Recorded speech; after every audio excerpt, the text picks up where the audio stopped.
what's that long train of abuses? What is the things that will make the American colonists so mad? We start shooting at the British and then eventually write the Declaration. The shooting starts first, by the way. We have several battles before we actually declare independence. All right, so here we go.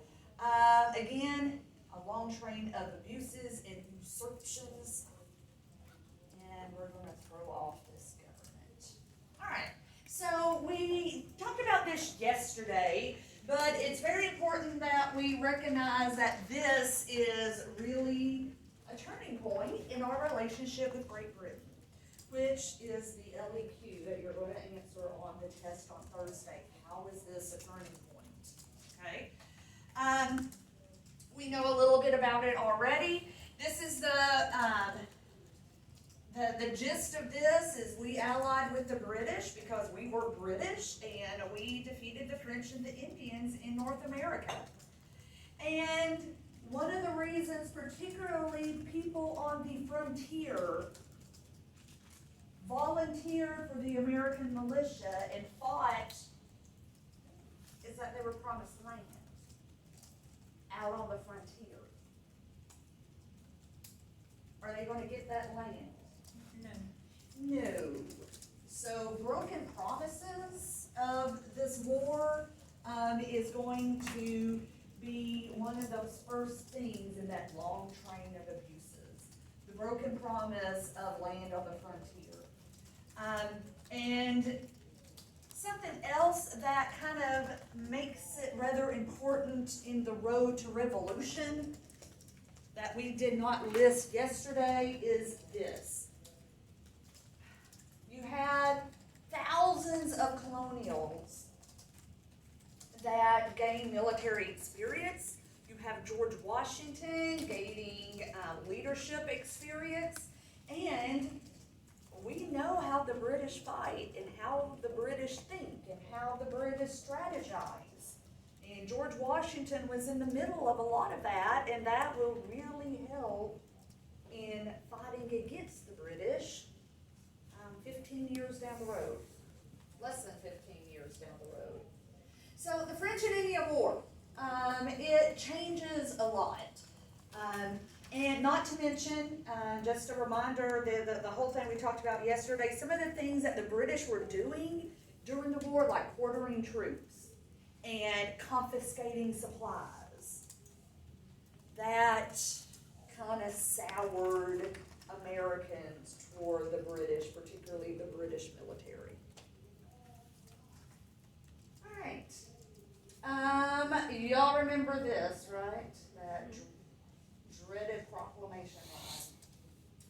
Of course, we talked about this yesterday. Wars cost money, and of course, all the troops, British troops that were sent to the American colonies during the French and Indian War, a lot of them are going to stay, and the British government is going to make the American colonists pay for that. Because as far as the Brits were concerned, the Redcoats were there to protect us, the American colonists, from the Indians. Used to, the American militia protected the Americans from the Indians, but now the British have changed this. The British troops are staying to protect you, Americans. So the debt, the start of the war to the end of the war, it does steadily increase, and a lot of that has to do with managing all this new territory, but it's not as steep as during the war. So salutary neglect, just a definition for salutary neglect, is for almost 150 years, the British are going to ignore the American colonies because the American colonists are just kind of, doing their own thing, taking care of themselves. We're providing England with raw materials. We're shipping lumber. We are building ships. We are shipping back tobacco. And a lot of British businesses are making profit off of those raw materials. And so Great Britain has just really left us alone because we're taking care of our business, we're growing, we're prospering, and why mess with a good thing, right? Let those Americans keep on rocking. Well, that's going to come to an abrupt end after the war is over. And of course, it comes to an abrupt end in 1763 because Great Britain needs to pay for the war. And since most of the gains happen in North America, it's these American colonists that are going to have to foot the bill for a lot of it. So no more ignoring it whenever, we're smuggling in things without paying taxes and tariffs on it. No more ignoring it whenever, the Americans start passing laws that really don't conform to what Great Britain wants us to do. Great Britain is going to start paying attention and enforcing laws and passing more laws on top of us. And most of that is to pay for the war, to pay off that war debt. So, the end of salutary neglect, that's what we just said. The Brits start passing more and more laws, and particularly taxes, and they're going to start enforcing existing laws, particularly laws around smuggling. The thing that irritates the British about us smuggling in molasses or sugar or tea and things like that is whenever we smuggle it in, we don't pay taxes on it. Right?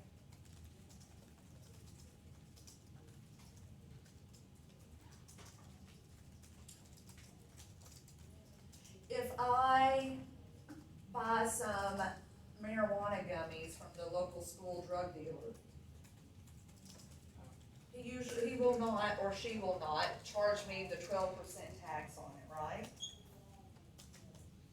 I hand over my $15 and, flim flam, we're done.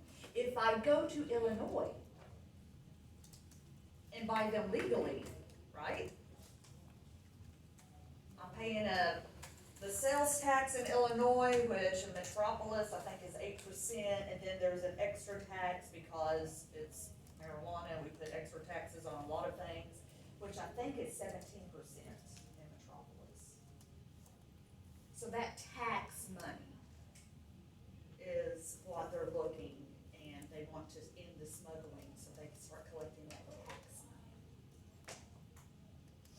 All right, so the proclamation law, we talked about that yesterday, but it is in that long train of abuses. It's just one more thing that the British are doing that we're not liking.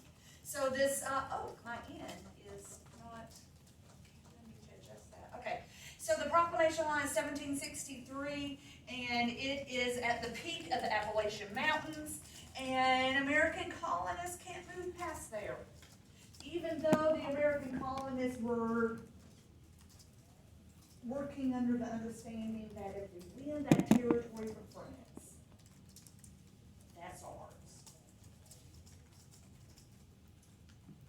But the British, they don't want to spark a new war with the Indians. So to avoid conflict with the Indians, passing the proclamation line, that is the westernmost boundary for the colonists in America.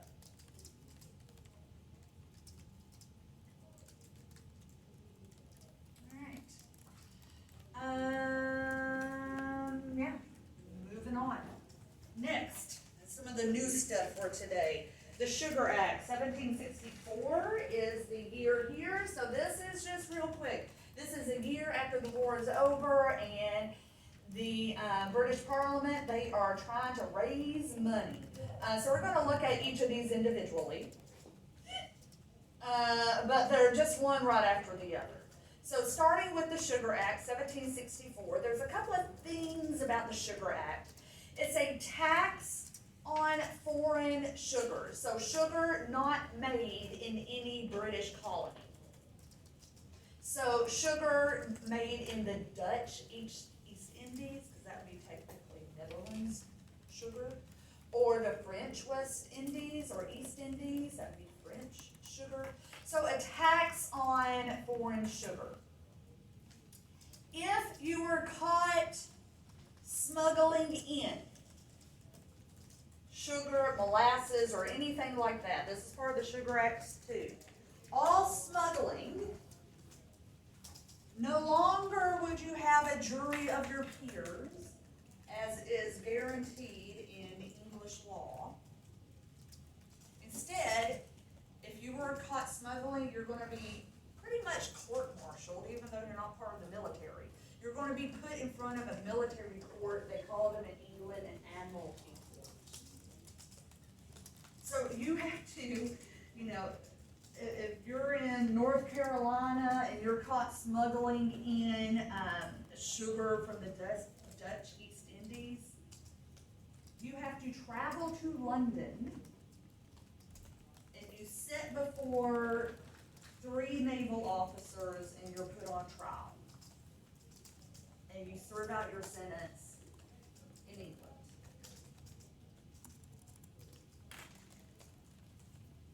This is what is kind of the Sugar Act. This idea that we're treated differently. British citizens should have a jury of their peers whenever they are accused of a criminal act, when they're accused of a crime. You have the right to a trial by jury. But the Sugar Act will take that away. After the Sugar Act, we get these guys. The Sons of Liberty. And we got a short little video that is going to, it's actually the History Channel. They had a series several years ago. It's been like 5 or 6 years ago. It was a 3-part series called The Sons of Liberty, and this is the trailer for that series on the History Channel. We're going to watch that. It's pretty good. Attention please. We just want to remind all students that parking passes are being sold in the Commons during lunches today for $5. You may purchase a parking pass from one of the administrators in the Commons. Thank you.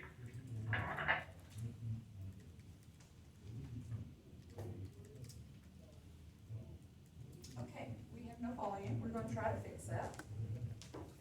I think maybe I'm turned off over here on my laptop. Let's see. Yep.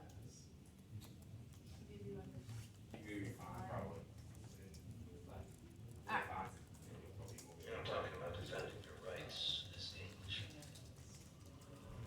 You're talking about a new country. All the colonies united. A new nation.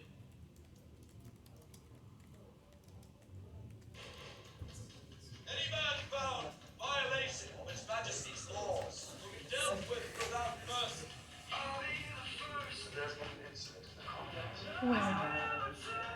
Rebels.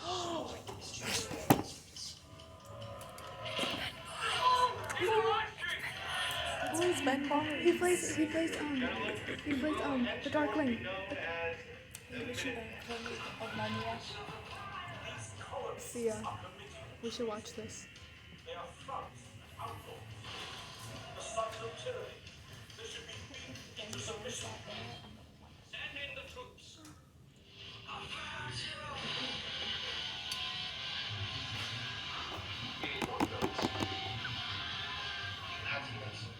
I have the money. This has gone too far. It has to end now. This is where greatness resides. Show them the way.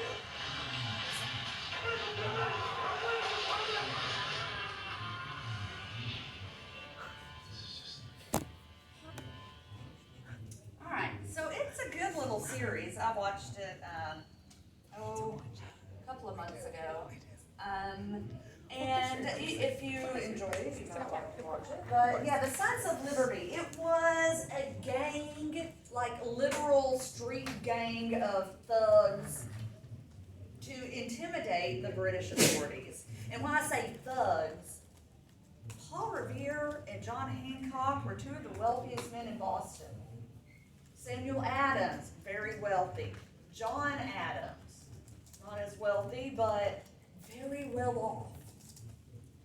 So they literally created this street gang of thugs that did things like this, like would grab tax collectors and tar and feather them.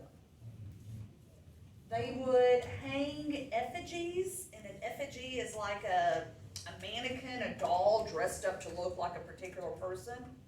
They would hang these effigies of British officials from trees in town to intimidate the tax collectors or whoever it may be. And they were legit. I mean, they beat up people. And it was, like that little trailer suggests, it was serious business. Sam Adams was all about hoarding weapons and getting guns. And they all were quite serious about throwing off English rule. So the Sons of Liberty, this is the #1 resistance movement that comes along in the period. Their #1 tactic is intimidation. In fact, before we get to I think it was the Stamp Act, we have a little video that I think will clarify that. Because of the works of the Sons of Liberty, because they did so many of those effigies and threatened people, all the tax collectors in the city of Boston resigned. And that was the point. We're not gonna pay this, and if you're trying to enforce it, you better watch out. And they also led mass protests, and in the background here, you can see one of the mass protests, right? What do you see back here? Yeah, the Boston Tea Party. That was instigated by the Sons of Liberty as well. So smuggling was a very serious problem throughout the period with the Molasses Act, now the Sugar Act, and there will be other acts to follow, and we are still doing quite a bit of smuggling.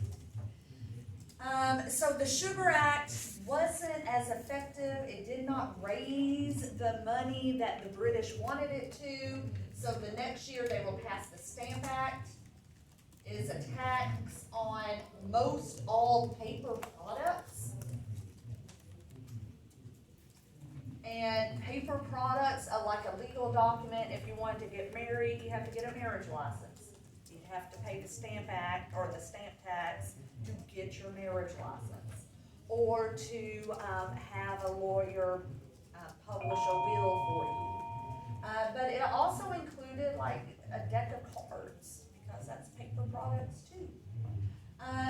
So you had to pay a extra tax on all of these legal documents, paper products, and things like that. We got a short little video that we're going to take a look at. Stand back.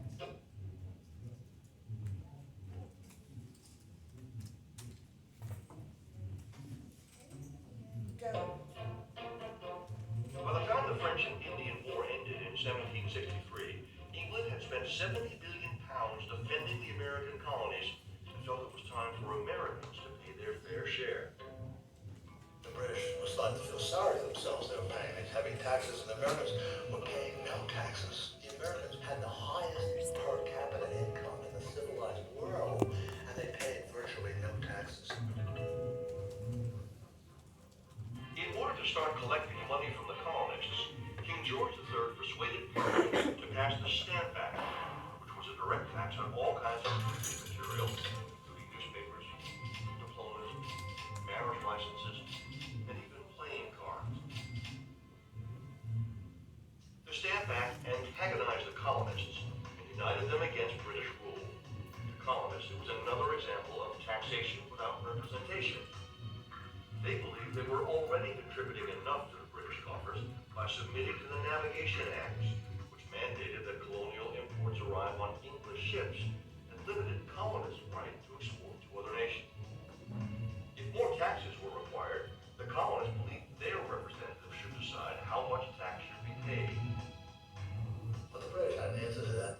They said, well, most of the people in England aren't represented either. There were 7 million people living in England, and only 250,000 had a vote. Colonists began protesting by sending petitions to Parliament from the local assemblies. But demonstrations quickly sprang up. Defiant groups of women led boycotts of British cloth and other goods. Vigilantes tarred and feathered people who would not boycott the Stamp Act. They proposed boycotts of English manufactured goods, and that really matters because America has become one of the biggest markets for English products of all kinds, and when the Americans institute these boycotts, British sales plummet. And this Stamp Act was just like putting a match in a barrel of gunpowder. And wow, there were riots in all the cities. Patriotic mobs ransacked the houses of tax collectors and handed effigies of stamp agents. By the time the Stamp Act was supposed to go into effect, every stamp agent in the colonies had resigned from fear of further mob violence. And British merchants go to Parliament and say, you repeal that act. You repeal that act right now because you're hurting our business. The British were absolutely stunned by this. They just had no anticipation that this was going to happen. Fortunately, Benjamin Franklin was still living in England. As the American ambassador to England, Franklin appeared before the House of Commons in London to convince it to repeal the Stamp Act. He explained why the Americans hated this tax and why they weren't going to pay it, and he advised the British to repeal it, and they did. King George III was outraged. He felt that the American opposition to the Stamp Act was a personal defeat and an insult. And he insisted that while Parliament repealed it, they would also put into the bill what they call a declarative act or a declarative statement, and in which they said Parliament had the right to tax the Americans in all circumstances whatsoever. So that the British did back down on the right to tax, but they did back down on the specific stamp tax. With the Stamp Act repealed, order was temporarily restored, but the colonists remained defiant. The stage was set for continuing confrontation. Alright, so at the beginning of that little video, it said that the Americans were the wealthiest people in the modern world. Per capita income in the American colonies was higher than in Great Britain. Add to that list France, the Netherlands, Germany. The Americans doing all right. They were prosperous. So why not tax them, right? You should pay your fair share, is what Parliament's thinking. But the Americans weren't going for it.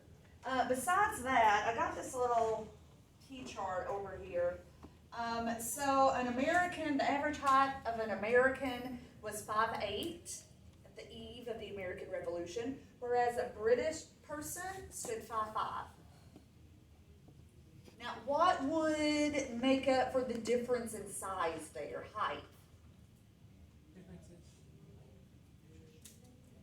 Yeah. In the United States, not United States, in the American colonies, we're eating a lot of meat, right? We're eating a lot of food that makes you grow bigger. In all of Europe, they're still mostly subsisting on vegetables and bread.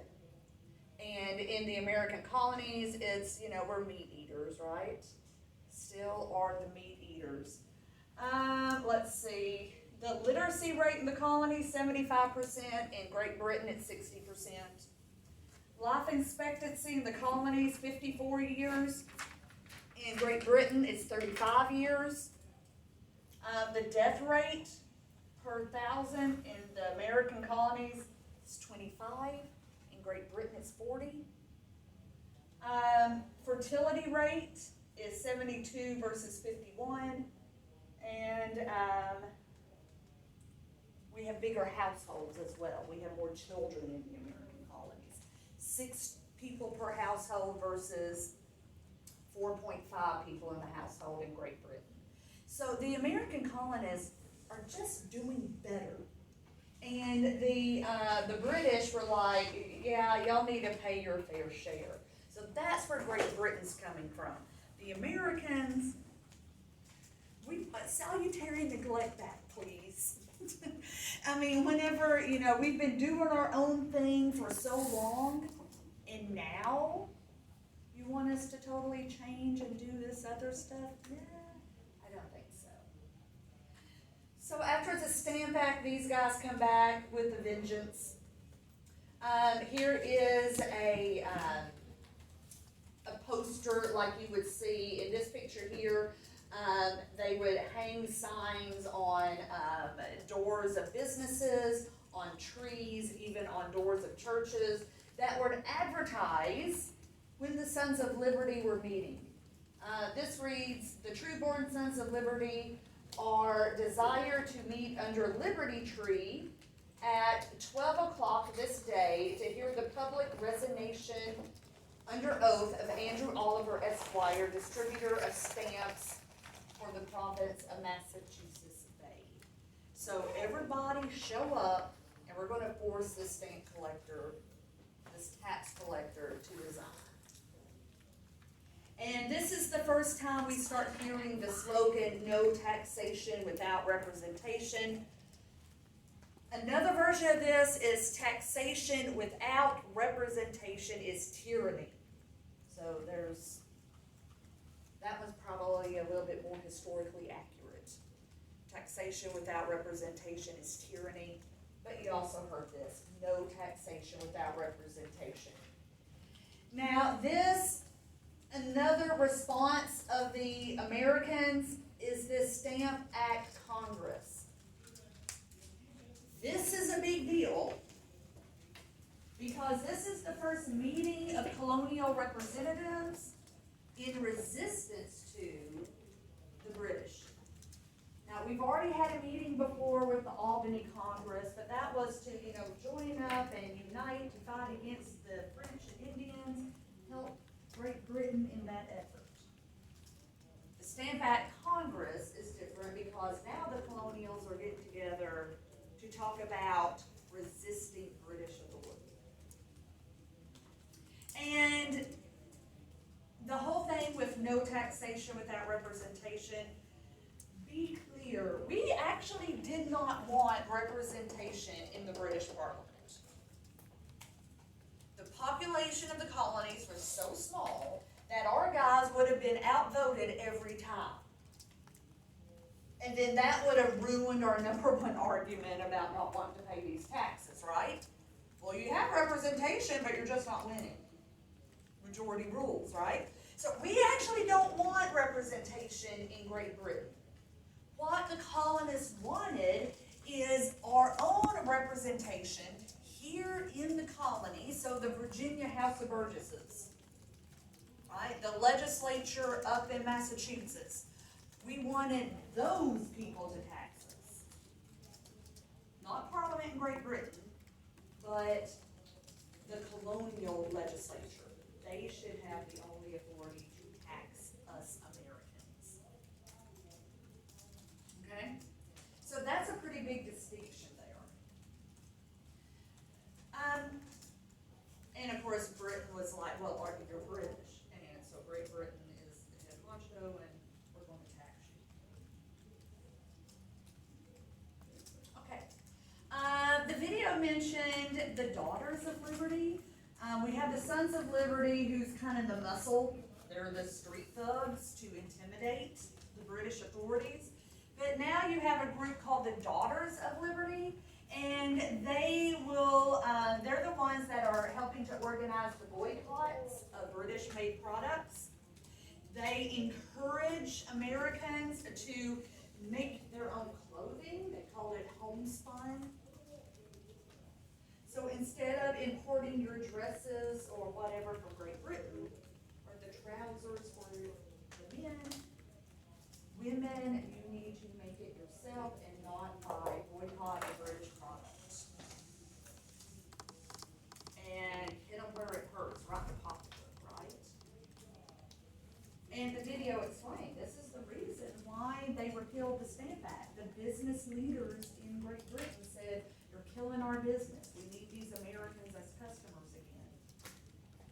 rid of the Stamp Act. For all you old rap fans right here, do you see this on the Eazy-E album? That is the exact banner that the Sons of Liberty would have for the Stamp Act. So there you go, it's a lasting symbol here. So the Stamp Act is repealed, but the British Parliament in the repeal of the Stamp Act will do that declaratory act saying, just because we're not taxing you with this Stamp Act doesn't mean that we don't have the authority to tax you. We have the authority to tax you. Be clear. And they do. They institute other taxes. So the next one we have is the Townshend Acts. And the Townshend Acts puts an import tax on several things: paper, paint, lead, glass, and tea. So the Townshend Acts is just an import tax on just a variety of stuff: paper, paint, lead, glass, and tea.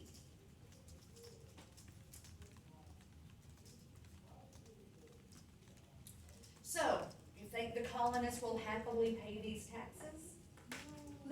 No, especially after we got a win after the Stamp Act, right? You know, the Sons of Liberty came out and made all the tax collectors resign.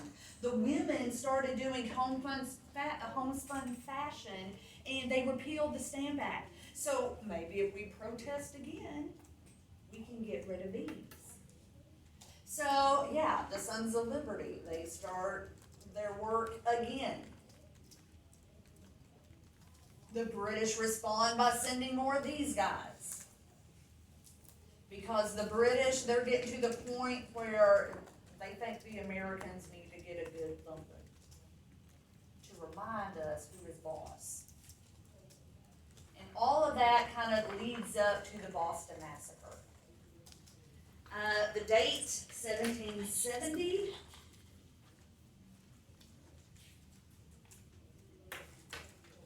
And it's a confrontation between British troops and a rowdy mob of colonists. A lot of Sons of Liberty guys in it. None of the head honchos. You didn't have Sam Adams in the mob. You didn't have Ben Franklin in the mob. But the street muscle of the Sons of Liberty, they were in that rowdy mob. So we're going to take a look. This should start that America's Story of Us where we left off with the Pilgrims. Hopefully it'll start there. Yeah, there we go. Oh, we got an ad first though. That's fine. Okay. From Jamestown to Plymouth, descendants grow across the landscape.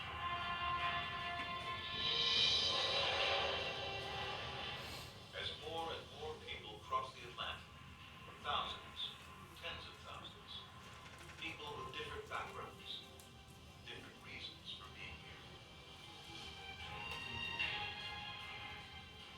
America becomes a place for everybody from everywhere. Rolling the dice, coming together to create 13 colonies. From Jamestown, agriculture spreads across the South. Dirt farms transform into sprawling plantations. Irish, Germans, and Swedes push back the frontier. The Dutch bring commerce to a small island in the mouth of the Hudson River. Time will be named New York. The colonists are 2 inches taller, far healthier than those they left behind in Europe. The Puritans average 8 children, and they are twice as likely to survive to adulthood. They are 20% richer and pay only a quarter of the taxes of those in England. Many still think of themselves as British, but each generation grows further from its roots. Nowhere more so than Boston. May 9th, 1768. 7 generations after after John Rolfe's first tobacco harvest, the British were the bigger piece of the action.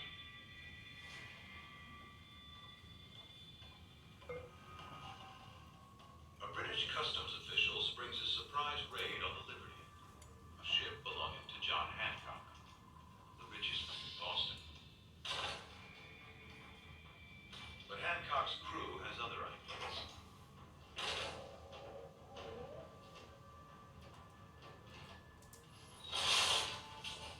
They're carrying 100 casks of imported wine and don't want to pay duty.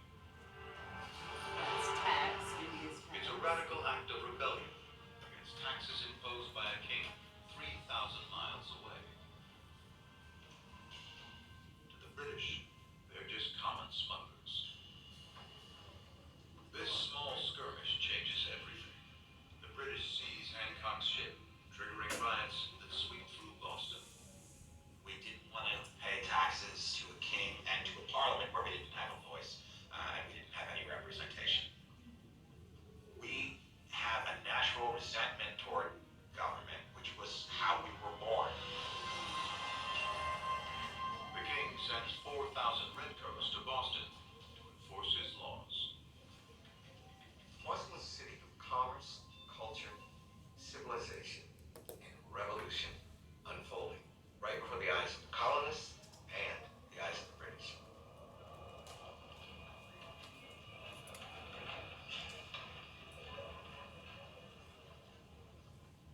October 1768. British soldiers clamped down on Boston, a port crucial to the British Empire, and a hub of global trade and commerce.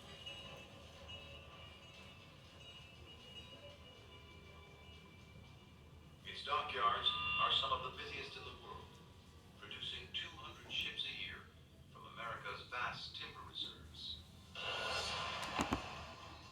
A third of all British shipping is built in the colonies. Timber fuels the global economy, much like oil does today.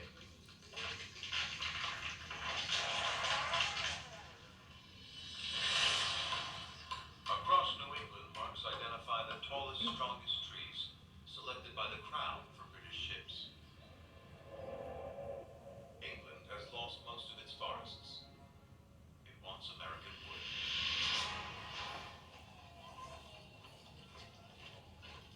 In Boston, there's one redcoat for every 4 citizens. It's a city under occupation. Paul Revere is a silversmith and one of Boston's prominent businessmen. An unlikely subversive. They formed and marched with insolent parade. Drums beating, fifes playing.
large plantations in the South. But they're also critical to the economy of the North. 10% of Boston's population is black. Boston is a melting pot. Tension is building. Nobody likes invaders in their homes. To have people here, foreigners on your soil, is a great incentive for people to fight. March 5th, 1770. After 3 days of unrest, an angry mob roams the streets. Hundreds of men who lost their jobs and blamed the British gather on King Street and face off against 8 redcoats. Orders not to fire. What's about to happen will change America forever. A 17-year-old wigmaker's apprentice, Edward Garrett, lights the fuse.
1773. The Boston Gazette breaks another story that will fan the flames of rebellion. We're gonna stop there. So the Boston Massacre,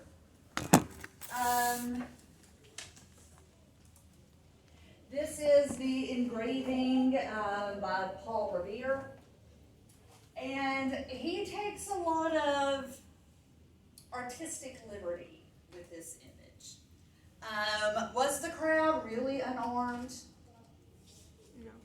No, they had clubs. They were throwing rocks. They were being ugly and rowdy and very intimidating. And you had 8 British soldiers in front of not Butcher's Hall, but in front of the Custom House, which is a governmental office that was like where all the tax collectors were. And so, I don't know, 5 dead, is that a massacre even? Does that qualify for a massacre? How many needs to be killed to be considered a massacre? But what Paul Revere did very intentionally was very effective. He did talk about the blameless crowd, and you heard a little bit of that poem that accompanied this image that colonists saw in the newspapers. You have soldiers in formation, and their commander behind them with his sword up, obviously commanding them to fire onto this innocent crowd. And it got the colonists riled up. Now, these soldiers, including the commander Prescott, are going to be put on trial in Boston for murder. And they have a very famous defender as their lawyer, and that's John Adams. As in Sons of Liberty, John Adams, second president, John Adams. And he defended the British soldiers because he wanted to make a point to Great Britain that we Americans, we can take care of our business over here, thank you very much. We don't need you. I will make sure these guys get a fair trial, even though I don't even want British soldiers over here. And he took the guys off. The soldiers, after the trial, and the trial was in Boston, they were found, what is going on? Did I restart the whole slideshow? Come on, really? I really did, okay. Alright, so then just scroll.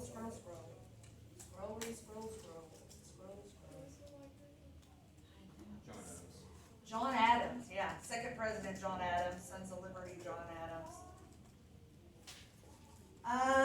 So yeah, the guys found not guilty. They are sent back to England. They are no longer allowed to work in North America, but they don't serve jail time, so there you go. Was that a dog? Yeah. Wasn't that a show? I know, right? Yeah, whenever the dog dies in the movie, that's the saddest part for me, right? Trial? After the Boston Massacre, you see a repeal of most of the Townshend Acts. There's one exception, and that's the tax on tea. It sticks around. And it is, again, the British are kind of making a point, just because we're taking away some of these taxes doesn't mean we can't tax you. We're just being strategic on what we are taxing. So we're thinking maybe things are getting better, but there is a chain of events that happen kind of quickly between the Tea Act, the Tea Party, the Intolerable Acts, and then the first shots. And these happen in rapid succession coming up. So the Tea Act, 1773, we still have the tax on imported tea, but this is going to do something else. Parliament will grant a monopoly to a particular British company, the East Indian Company.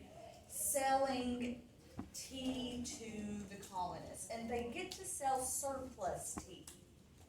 And surplus tea means the tea that did not sell in Great Britain. It was rejected by the buyers there, so they're gonna ship it to the American colonies and sell it to us. And that angers a lot of Americans, and if a company has a monopoly, then obviously you're probably going to get an inferior product, which we did. Before we move on, short little video here, and then we'll wrap it up.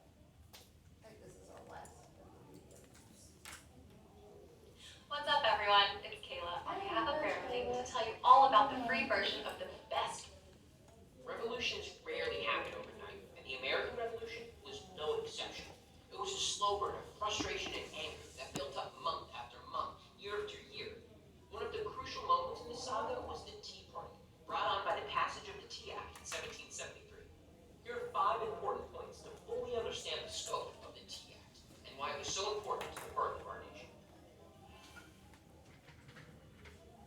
In the 1770s, one of the most valuable commodities in the Western world was tea. Tea was new, exotic, exactly the kind of thing that's easy to sell. But maybe not that easy.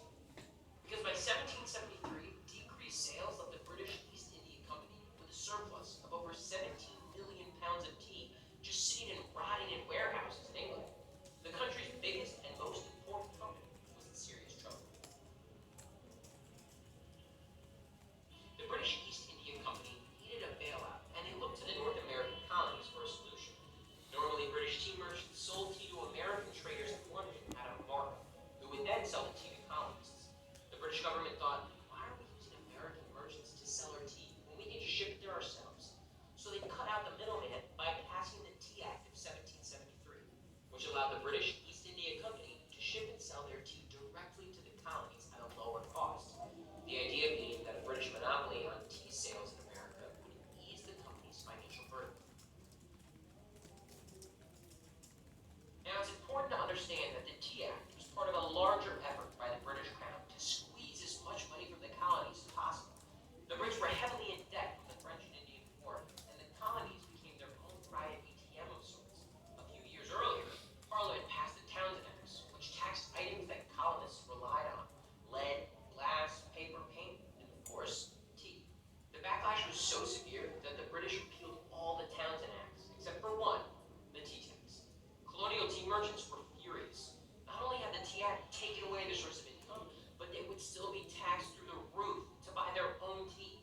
Colonists had to take matters into their own hands. December 16, 1773, Americans fought back by boycotting British tea entirely, allowing imports to sit on the docks to spoil. Colonial Governor Thomas Hutchinson ordered that American colonists buy the tea, but they had other plans.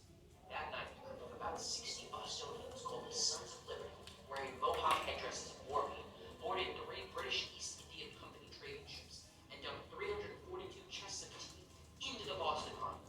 The Boston Tea Party was celebrated across the colonies as a symbol of defiance against the tyrannical British rule.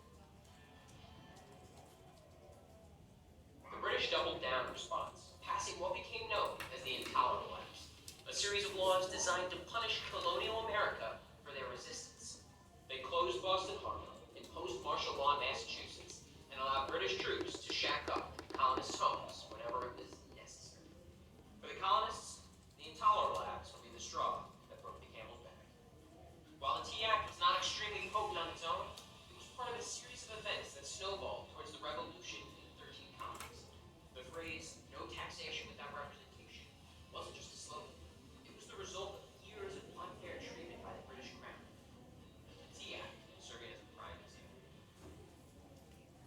Alright, so the Tea Act gave the East Indian Company a monopoly on selling tea in America.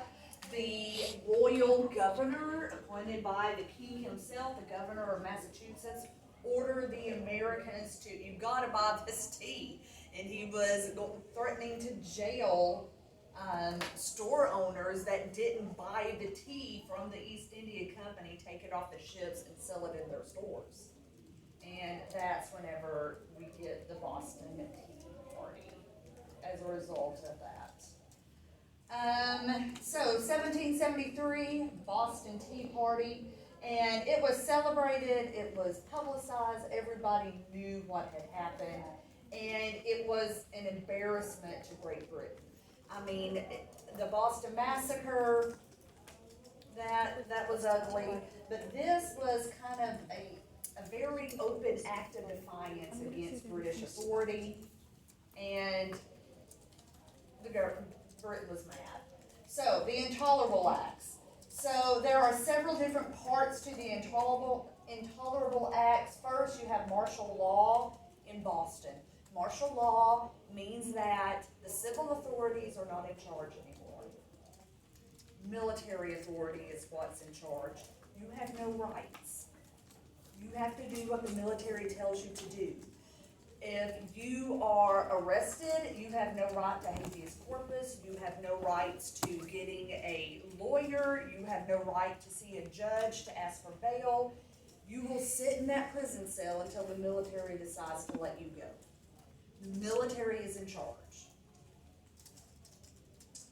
They closed the port of Boston. No ships can enter or leave the port of Boston. And since that was the #1 industry in Boston, a lot of Bostonians lost their jobs. And whenever people cannot feed their kids or themselves, they get very upset.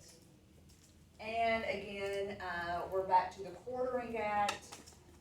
The troops will kick you out of your house and stay there, because we have more and more troops in Boston every day.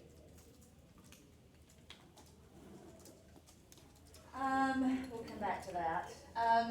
In the little trailer for the Sons of Liberty, you heard about the Minutemen. This is the Quartering Act part of the Intolerable? Yes, you have a reinstatement of Quartering Act. We had Quartering Act during French and Indian War. Then it's going to go away for a bit. Now it's back. Okay. Yeah.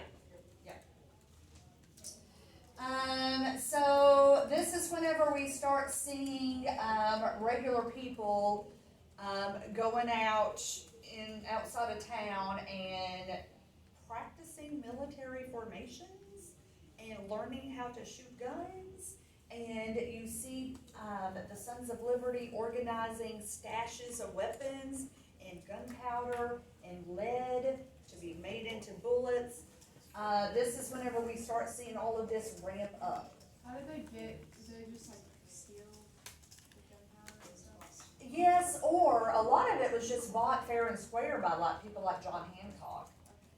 There's a lot of very wealthy Americans that are involved in this whole movement, and they are going to payroll a lot of it. Yeah. Do they like buy it from British? No, usually it's going to be bought from the French or the Dutch. And smuggled in. How would they buy? Yeah, and smuggled in, of course, right? But good questions, yeah. The British were like, oh, I wonder if all of those colonists were buying our gunpowder. Yeah. We bought it from somebody else. And of course, next we have Lexington and Concord. What year did we say the Townshend Act was? 1767. Was it? 1774? Oh, I said Townshend. I didn't mean Townshend. Okay. I meant Intolerable. Yeah, you were right about Townshend. I was wrong. I meant Intolerable Act. So 1774, and the very next year, 1775, this is whenever we see that shot heard around the world in the first battle at Lexington and Concord. And of course, y'all probably remember the story of this from your early American history. The British are looking for these arsenals, these storehouses of weapons that the colonials are putting together. And the British Army in Boston got a tip that there is an American, there's a barn out by Lexington that has a whole bunch of guns, a whole bunch of powder, and the American colonists are storing stuff there. So the British Army, part of the British Army, are going to leave Boston and march out to take over that arsenal, to bust into that barn and seize all those weapons. And the Sons of Liberty gets a tip that what the British plan to do, and then Paul Revere does his midnight ride and warns everybody that the British are coming to take our guns. So let's get ready and fight and defend it. So the British are coming, right? The midnight ride of Paul Revere. And that is true story. There you go. So once the British show up in Lexington to start seizing the arsenals, to seize those weapons that the Americans are stockpiling, the Americans are there to meet them. And this is one of the battle sites, the old North Bridge that connects Lexington to Concord, and there is a battle there. But pretty much what these battles consist of is that first confrontation, the British run the Americans off the field. When the British start firing at the Americans, we get one round off and then we run away. But then we turn the British back at the North Bridge, wherever that is, there it is. And then as they are going back to Boston, we were just sniping at them the whole way. Like literally, like chasing them, getting ahead and doing it like a, sniping from the tree line, because they are literally marching information down the road back to Boston. And we're sniping at them along the way. They did not get any of the arsenals, and we call this an American victory. All right, so that is that. Let's do this now, please. I have a question. Yes, sir. For the Intolerable Act, Yes. how many laws were there? 3? There's 3 biggies that we care about. You got the quartering, you got the closing of the port, and then the martial law. Okay. Yeah. All right. Here we go. As promised, we are going to take a little preview of the LEQ that you're going to be doing for me on Thursday.